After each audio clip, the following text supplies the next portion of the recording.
जय श्री राम। इन इंद्रियों को विषयों से समेटना कठिन है, इस पर प्रकाश डालते हैं। कौन्तेय, प्रयत्न करने वाले मेधावी पुरुष की प्रमथनशील इंद्रियां उसके मन को बलात् हर लेती हैं, विचलित कर देती हैं। इसलिए उन संपूर्ण इंद्रियों को संयत करके योग से युक्त और समर्पण के साथ मेरे आश्रित हो, क्योंकि जिस पुरुष की इंद्रियां वश में होती हैं उसी की बुद्धि स्थिर होती है। यहाँ योगेश्वर श्री कृष्ण साधन के निषेधात्मक अवयवों के साथ उसके विधेयात्मक पहलू पर जोर देते हैं। केवल संयम और निषेध से इंद्रियां वश में नहीं होती। समर्पण के साथ इष्ट चिंतन अनिवार्य है। इष्ट चिंतन के अभाव में विषय चिंतन होगा, जिसके कुपरिणाम श्री कृष्ण के ही शब्दों में देखे। विषयों का चिंतन करने वाले पुरुष की उन विषयों में आसक्ति हो जाती है। आसक्ति से कामना उत्पन्न होती है। कामना पूर्ति में व्यवधान आने से क्रोध उत्पन्न होता है। क्रोध किसे जन्म देता है? क्रोध से विशेष मूर्ता अर्थात अविवेक उत्पन्न होता है। नित्य अनित्य वस्तु का विचार नहीं रह जाता। अविवेक से स्मरण शक्ति भ्रमित हो जाती है। गीता के समापन पर उसने कहा, क्या करें क्या न करें इसका निर्णय नहीं हो पाता। स्मृति भ्रमित होने से योग्य परायण बुद्धि नष्ट हो जाती है, और बुद्धि नाश होने से यह पुरुष अपने श्रेय साधन से च्युत हो जाता है। यहाँ श्री कृष्ण ने बल दिया है कि विषयों का चिंतन नहीं करना चाहिए। साधक को नाम, रूप, लीला और धाम में ही काम लगे रहना चाहिए। भजन में ढील देने पर मन विषयों में जाएगा। विषयों के चिंतन से आसक्ति हो जाती है। आसक्ति से उस विषय की कामना साधक के अंतर्मन में होने लगती है। कामना की पूर्ति में व्यवधान होने पर क्रोध, क्रोध से अविवेक, अविवेक से स्मृति भ्रम और स्मृति भ्रम से बुद्धि नष्ट हो जाती है। निष्काम कर्म योग को बुद्धि योग कहा जाता है, क्योंकि बुद्धि स्तर पर इसमें विचार रखना चाहिए कि ये कामनाएं ना आने पाएं। फल है ही नहीं। कामना आने से यह बुद्धि योग नष्ट हो जाता है। विचार आवश्यक है।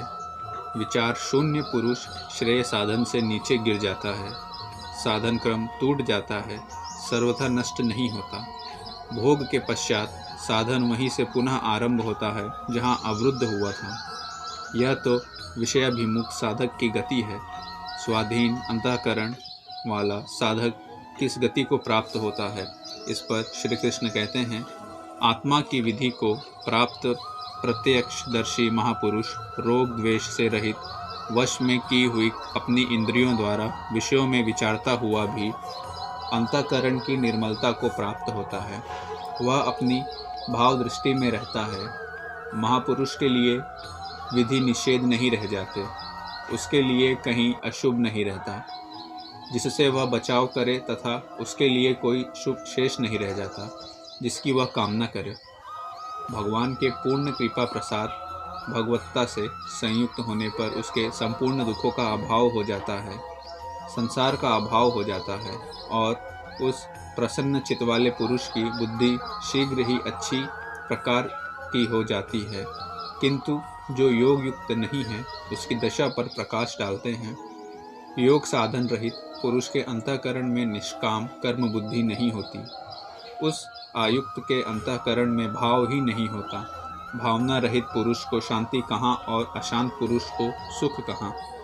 योग क्रिया करने से कुछ दिखाई पड़ने पर ही भाव बनता है। भावना बिन शांति नहीं मिलती, और शांति रहित पुरुष को सुख अर्थात शाश्वत सनातन की प्राप्ति नहीं होती। जल में नाव को जिस प्रकार वायु हरण करके गंतव्य से दूर कर देती है, ठीक वैसे ही विषयों में विचरण करती हुई इंद्रियों में जिस इंद्रिय के साथ मन रहता है, वही एक इंद्रिय उस आयुक्त पुरुष की बुद्धि को हर लेती है। अतः योग का आचरण अनिवार्य है। क्रियात्मक आचरण पर ही श्री कृष्ण पुनः बल देते हैं। इससे हे महाबाहो, जिस पुरुष की इंद्रियां इंद्रियों के विषय से सर्वथा वश में की हुई होती हैं, उसकी बुद्धि स्थिर होती है। बाहु कार्य क्षेत्र का प्रतीक है। भगवान महाबाहु एवं अजानुबाहु कहे जाते हैं। वे बिना हाथ पैर के सर्वत्र कार्य करते हैं। उनमें जो प्रवेश पाता है या जो उसी भगवत्ता की ओर अग्रसर है वह भी महाबाहु है। श्री कृष्ण और अर्जुन दोनों को महाबाहु कहा गया है। संपूर्ण भूत प्राणियों के लिए वह परमात्मा रात्रि के तुल्य है, क्योंकि दिखाई नहीं देता, न विचार ही काम करता है, इसलिए रात्रि सदृश है। उस रात्रि में परमात्मा में संयमी पुरुष भली प्रकार दिखाई देता है, चलता है, जागता है, क्योंकि वहाँ उसकी पकड़ है। योगी इंद्रियों के संयम द्वारा उसमें प्रवेश पा जाता है। जिन नाशवान सांसारिक सुख भोग के लिए संपूर्ण प्राणी रात दिन परिश्रम करते हैं, योगी के लिए वही निशा है। जो योगी परमार्थ पथ में निरंतर सजग और भौतिक ऐषणाओं से सर्वथा निस्पर होता है, वही उस इष्ट में प्रवेश पाता है। वह रहता तो संसार में ही है, किंतु संसार का उस पर प्रभाव नहीं पड़ता। महापुरुष की इस रहनी का चित्रण देखें। जैसे सब ओर से परिपूर्ण अचल प्रतिष्ठा वाले समुद्र में नदियों के जल उसको चलायमान न करते हुए बड़े वेग से उसमें समा जाते हैं, ठीक वैसे ही परमात्मा में स्थित प्रज्ञ पुरुष में संपूर्ण भोग विकार उत्पन्न किए बिना समा जाते हैं। ऐसा पुरुष परम शांति को प्राप्त होता है, न कि भोगों को चाहने वाला। भयंकर वेग से बहने वाली सहस्त्र नदियों के स्रोत फसल को नष्ट करते हुए, हत्याएं करते हुए, नगरों को डुबाते हुए, हाहाकार मचाते हुए बड़े वेग से समुद्र में गिरते हैं, किंतु समुद्र को न एक इंच ऊपर उठा पाते हैं और न गिरा ही पाते हैं, बल्कि उसी में समाहित हो जाते हैं। ठीक उसी प्रकार स्थित प्रज्ञ महापुरुष के प्रति संपूर्ण भोग उतने ही वेग से आते हैं, किंतु समाहित हो जाते हैं। उन महापुरुषों में न शुभ संस्कार डाल पाते हैं, न अशुभ। योगी के कर्म अशुक्ल और अकृष्ण होते हैं, क्योंकि जिस चित्त पर संस्कार पड़ते हैं उसका निरोध और विलीनीकरण हो गया। इसके साथ ही भगवत्ता की स्थिति आ गई। अब संस्कार पड़े भी तो कहाँ। इस एक ही श्लोक में श्री कृष्ण ने अर्जुन के कई प्रश्नों का समाधान कर दिया।